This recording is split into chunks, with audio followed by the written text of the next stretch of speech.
Hey everyone, I'm Bianca. Today I'm going to be discussing decision making. To begin, I'm going to list what I believe are the 5 steps to decision making. First, you want to identify the issue that is in need for a decision to be made.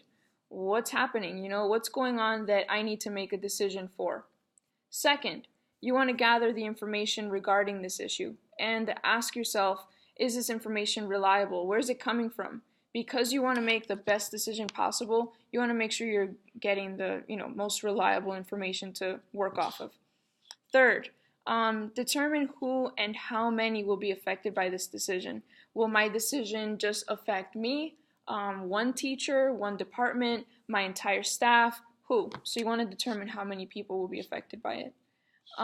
Fourth, the next question and the next step, it's going to come from the answer to your third step. Once you determine how many people this is going to affect, next you want to ask yourself, is this a decision that I want to make myself, like just by myself, for an entire staff? Or do I want to consult someone or even put an entire team together to make this decision? And it all depends how many people are involved or how many people this decision would affect. Finally, after the decision has been made, it's important to assess the results of the decision, right? You want to see, does it have positive results, negative results? This last step is probably one of the most important because depending on what you find, you might have to start all the way at step 1 again. Except now you'll have all this new information to assist you in modifying the decision you made in the first place. Next thing, as a future school leader, I would definitely implement the Vroom-Jago decision-making model when it's time for me to make or address decision-making. The reason I've chosen this model is because of how detailed it is. It begins with having you determine the 3 factors of decision quality, subordinate commitment, and time constraints. I also like how it has me reflect on how my leadership role will affect the process.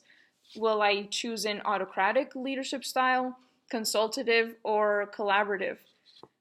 Finally, the model provides you with plenty of questions to ask yourself before you determine the specific process that you want to take to make the decision.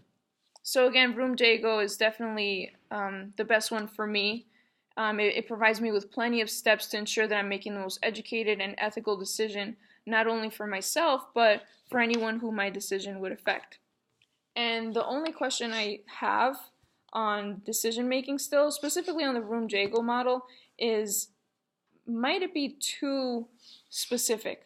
It has all these things for you to determine, all these questions set up for you to ask yourself. Is there wiggle room? Like if something comes out of left field, if an opinion comes up that kind of, it's like a wrench in the whole process, can I move from it? So is it too technical, this model? And that's it. That would be the only question I have. And that's the end of all of this. Have a good weekend.